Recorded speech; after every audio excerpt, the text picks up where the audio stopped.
অস্থির নগর জীবনের বিপরীতে পরিকল্পিত ও নিরাপদ আবাসনের উদাহরণ বসুন্ধরা আবাসিক এলাকা।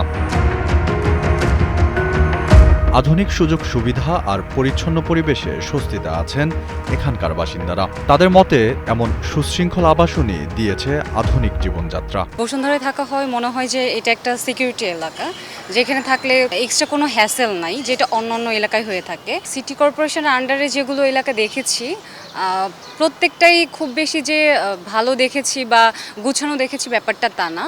দেখা যায় যে অটো রিক্সা, তারপরে এক্সট্রা হ্যাসেল, ফুটপাত দখল, হাঁটা চলা ঠিকভাবে করা যায় না, বা বেসিক্যালি মেয়েরা সেফ না। সবুজ পরিবেশ, প্রশস্ত রাস্তা আর আধুনিক সেবার কারণে এখানকার জীবন আরামদায়ক। নিরাপত্তা ব্যবস্থাও শক্তিশালী হওয়ায় বাসিন্দারা নিশ্চিন্তে বসবাস করতে পারছেন। ফলে বসুন্ধরা তাদের কাছে এখন এক আস্থার ঠিকানা। এই যে নাগরিক যে সুবিধা আমরা তাৎক্ষণিকভাবে বসুন্ধরা সোসাইটি থেকে পাই, মশা নিধন, রাস্তাঘাট পরিষ্কার পরিচ্ছন্নতা, ড্রেনেজ সুবিধাটা বসুন্ধরা সোসাইটি থেকে আমাদেরকে দেয়। সিটি কর্পোরেশনে গেলে এই জিনিসগুলো ভোগান্তি আছে, সরকারি কাজের একটা ভোগান্তিতে পড়বে। বসুন্ধরা ওয়েলফেয়ার সোসাইটির নিয়ন্ত্রণের বাইরে গেলে আবাসিক এলাকাটি তার গৌরব হারানোর ঝুঁকিতে পড়বে বলে মনে করছেন এখানকার বাসিন্দারা। যদি এরকম হয় তাহলে মনে করেন যে প্রচণ্ড সেই আওয়াজ, সেই সাউন্ডে হয়তো ঘুমাচ্ছি, ঘুমটা ভেঙে যাবে।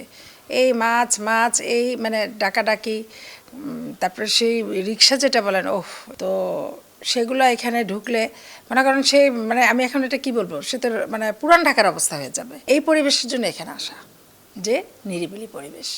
কিন্তু যদি সেই ঝামেলাই আমি পড়ি তাহলে আমার মনে হয় না আমি তখন এখানে আর স্টে করব। সিটি কর্পোরেশনের আওতাভুক্ত হলে যেমন বাড়তি করের বোঝা চাপবে, তেমনি নানান জটিলতা তৈরির আশঙ্কার কথাও বলছেন এই বিশেষজ্ঞ। তো আপনি যদি বনানীতে যান, আমি খুবই গুলশানে অনেক জায়গায় রাস্তাঘাটে আপনি টেসলা বা ইঞ্জিন চালিত গাড়ির জন্য আপনি চলাফেরা অসম্ভব। আপনি বনানী, গুলশান, নিকেতন এসব এরিয়ার একটা হাউজিং পাবেন না যেখানে রেসিডেন্সিয়াল এরিয়া বলে ওখানে কমার্শিয়াল ভাড়া দেওয়া হয়নি। হোটেল, বিভিন্ন অফিস আদালত সবগুলো ওখানে আছে, এবং দিনের পর দিন কিন্তু আছে, এবং প্রশাসনের নাকের দৌড়াই আছে।